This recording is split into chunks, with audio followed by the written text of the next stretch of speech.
If you are over 60, the danger of sugar is not just weight gain, it is that sugar can quietly reshape the entire terrain inside your body. The hormones, the fat around your organs, the inflammatory signals, even the way damaged cells survive. And yes, cancer cells are part of this story. They often pull in glucose aggressively. That is one reason PET scans can help find tumors. But here is the part most people never get told. The real threat is not that one dessert feeds cancer overnight. The real threat is that years of excess added sugar can help build the kind of internal environment that aging cells, inflamed tissues, and metabolically stressed tumors may exploit. That is the story we need to talk about today. Now let's get one myth out of the way right at the beginning. Every cell in your body uses glucose. Your brain uses it. Your muscles use it. Your immune cells use it. So when people say sugar feeds cancer, that sounds dramatic, but it is incomplete. The National Cancer Institute is very clear. While cancer cells often consume more glucose than normal cells, there is no good evidence that simply eating sugar makes an existing cancer grow faster, and there is no proof that cutting sugar alone makes a tumor shrink. That matters, because fear-based health advice sounds powerful, but precision is more powerful. We do not need superstition here, we need biology. And the biology is actually more revealing than the myth. Here is what makes cancer metabolism so fascinating. Many tumors behave like they are metabolically impatient. They take in large amounts of glucose and process it in a distorted way that helps them build new cells fast. Think of it like a city under frantic construction. Instead of using fuel in the most efficient way, the city starts burning through resources to generate bricks, wiring, and scaffolding as quickly as possible. That is why glucose use can light up on PET imaging. But this is where the story gets more important after 60. The question is not only what a tumor might do with glucose. The deeper question is what chronic sugar overload does to the rest of the body around that tumor.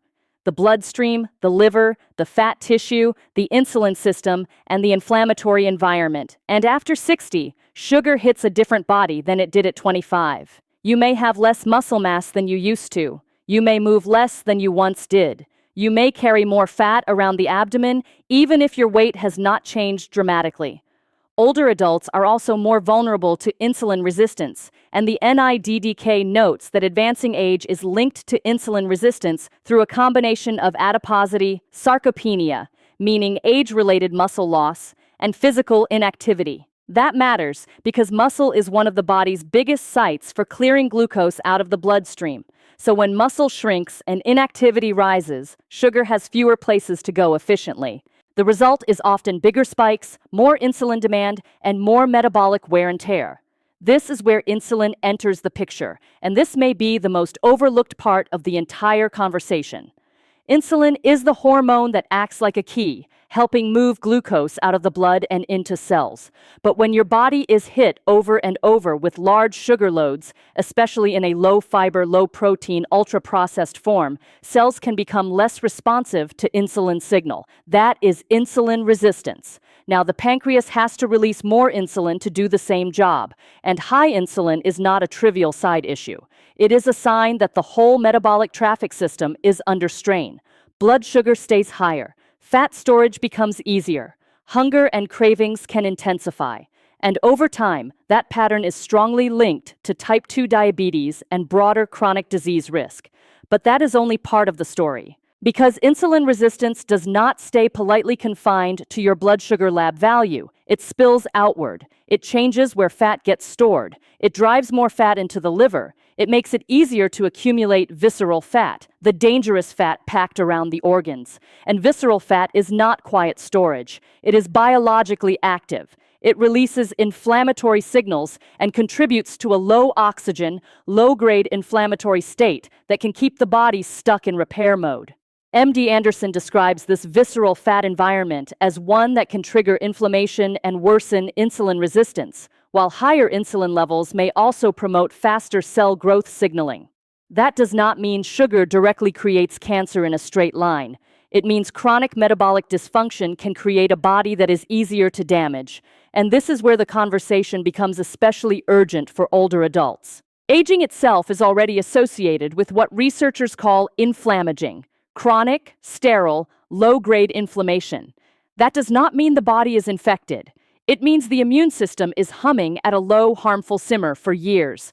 So now, imagine adding repeated sugar overload, rising visceral fat, rising insulin resistance, and fatty liver stress on top of that existing inflammatory background. You have not just added calories, you have added fuel to an internal fire that was already burning. This is why two people can eat the same sweet foods and not get the same result. After 60, the reserve is lower, the margin is smaller, and the recovery from metabolic insults is often slower. Now let's talk about the kind of sugar that causes the most damage in the least satisfying way: sugar you drink. Sugary beverages are one of the leading sources of added sugars, and they are uniquely efficient at overwhelming the body because they arrive fast, with little or no fiber, minimal chewing, weak satiety, and a very easy path to excess intake. The CDC links frequent sugar-sweetened beverage intake with weight gain, obesity, type 2 diabetes, heart disease, non-alcoholic fatty liver disease, tooth decay, and gout. In plain language, this is sugar with almost no brakes attached. A pastry is not ideal, but at least it may slow you down a little. A sweet drink can dump a large sugar load into the system before your appetite signals even catch up. That makes it one of the most powerful metabolic disruptors hiding in plain sight. Have you noticed that sweet foods seem to hit harder now than they did in your 30s? That afternoon crash, that foggy feeling, that hunger that returns too soon, that creeping belly fat that appears even when you swear you do not eat that much. Those are not moral failures. They are often biological clues. The body may be losing metabolic flexibility, the ability to switch cleanly between incoming glucose and stored fuel. When insulin is high too often, fat burning becomes harder, cravings can rise, and energy can feel less stable. This is why the sugar issue is bigger than the sugar itself. It is really about what repeated sugar exposure does to the whole energy system. The body becomes less adaptable, and that loss of flexibility is one of the quiet signatures of aging poorly. Now, here comes the trap that confuses many people. They hear all this and conclude, then I should eliminate every carbohydrate and starve cancer.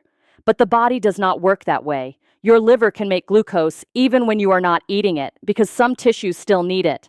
And some cancers can adapt to alternative fuels when glucose is scarce. The National Cancer Institute has also reported that certain tumors can switch to other energy sources when glucose is limited. So the fantasy of starving cancer with willpower alone is just that, a fantasy. Nutrition matters deeply, but if you or someone you love has cancer, food is support, not a stand-in for surgery, chemotherapy, radiation, or targeted treatment. The real goal is not zero sugar. The real goal is a healthier metabolic environment. And here is where I want to be very clear, because nuance matters. I am talking mainly about added sugars and free sugars, especially the sugars concentrated into soft drinks, sweetened coffees, desserts, candies, syrups, fruit juices, and ultra-processed foods. I am not telling you to fear a bowl of berries or an apple. Whole fruit comes packaged with fiber, water, micronutrients, and a slower metabolic impact. The World Health Organization recommends reducing free sugars to less than 10% of total calories and suggests that going below 5% may provide additional health benefits. That lower target is roughly 25 grams, or about 6 teaspoons, a day. One regular soda can push far past that by itself. So yes, dose matters, but form matters too. So what should you actually do? First, remove liquid sugar before you obsess over anything else. That one change alone often lowers sugar intake dramatically. Water, sparkling water, unsweetened tea, or coffee without syrup can change the trajectory fast. Second, stop letting naked carbohydrates travel alone. When you eat carbohydrate, pair it with protein, fiber, or healthy fat. That slows absorption and lowers the metabolic shock. Third, build muscle on purpose. Strength training is not vanity after 60. It is glucose control, metabolic insurance, and healthy aging. The National Institute on Aging notes that strength training helps older adults maintain muscle mass and function. More muscle gives the body a larger and safer place to handle glucose. That is not just fitness advice, that is disease resistance advice. Fourth, move after meals, especially after the meal most likely to spike your blood sugar. You do not need a heroic workout. Even a brisk walk can help muscles act like a sponge for circulating glucose. Fifth, read labels with a colder eye.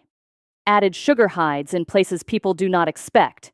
Yogurt, sauces, cereal, salad dressing, so-called health bars, flavored oatmeal, bottled smoothies, and coffee drinks that are really dessert in disguise.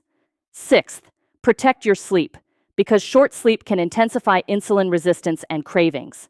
And seventh, if you already have diabetes, prediabetes, fatty liver disease, kidney disease, or cancer, do not make extreme dietary changes blindly. Work with your clinician. Medication doses and nutrition needs may have to be adjusted carefully, but the most important shift is mental. Stop thinking about sugar as a little treat that only affects your waistline. After 60, sugar can become a biological amplifier. It can amplify insulin demand, amplify visceral fat, amplify fatty liver, amplify inflammation, amplify the instability of an aging system that is already working harder to stay balanced. And once you see that, the conversation changes. This is no longer about punishment or perfection. It is about protecting the terrain, because healthy aging is not built from one miracle food or one forbidden ingredient.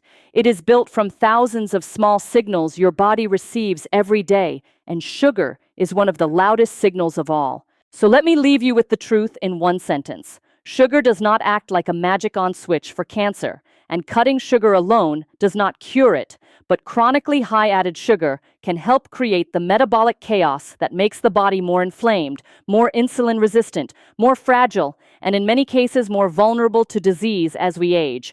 That is the real danger, not the myth, the mechanism.